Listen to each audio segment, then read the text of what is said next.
संतोष, दिल को छूने वाली हिंदी कहानी। बॉस के केबिन में जब चपरासी ने चाय का प्याला रखा तो बॉस ने आखिर पूछ ही लिया, रमेश, मैं जब भी तुम्हें देखता हूं तुम हमेशा प्रसन्न मुद्रा में रहते हो, हमेशा हंसकर बात करते हो। दफ्तर के बाकी किसी भी कर्मचारी को इतना खुश नहीं देखता हूं।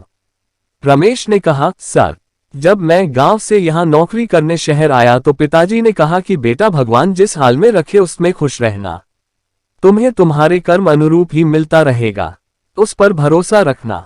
इसलिए सर, जो मिलता है मैं उसी में खुश रहता हूं। बॉस ने पूछा, कौन कौन है तुम्हारे घर में? रमेश ने कहा, मैं, मेरी पत्नी, मेरा बेटा और मेरे बड़े भाई की बेटी। बॉस ने पूछा, बड़े भाई की बेटी भी तुम्हारे साथ रहती है?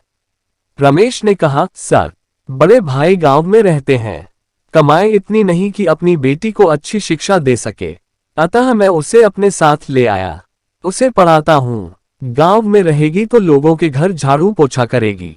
बॉस ने पूछा, तुम्हारी पगार में क्या सब ठीक से हो जाता है? 2 बच्चों को पढ़ाना, खिलाना पिलाना वगैरह। रमेश ने कहा, सर, अच्छी तरह तो नहीं होता, लेकिन ऊपर वाले की यही मर्जी समझ चला लेता हूँ। रमेश के जाने के बाद वह सोचने लगे कि इतनी कम पगार में यह खुश रहता है। मेरे पास आज सब कुछ है लेकिन मैं हमेशा चिंतित रहता हूँ, आखिर इसकी तरह खुश क्यों नहीं रहता? बॉस घर आ गए, रात भर यही सोचते रहे। सोचते सोचते अचानक उन्हें जवाब मिल गया। सुबह उठे, चाय नाश्ता कर कार्यालय पहुंच गए। कार्यालय पहुंचते ही रमेश चाय की ट्रे लिए उनकी केबिन में आया। बॉस ने कहा, रमेश, कल तुमसे हुए छोटे से वार्तालाप से मुझे बहुत बड़ा ज्ञान मिला है। तुमसे मुझे कल जीवन का मूल मंत्र मिला है और वह है संतोष। जो तुम में है, मुझ में नहीं।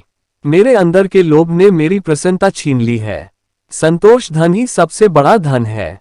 रमेश ने कहा, हाँ सर, जब भी मिले, जितना मिले, जैसा मिले, जहां भी मिले उसी में प्रसन्न रहना चाहिए, बस उसी की मर्जी में हमारी मर्जी। और इतना कहकर चाय की ट्रे लिए वह दूसरे केबिन में चला गया।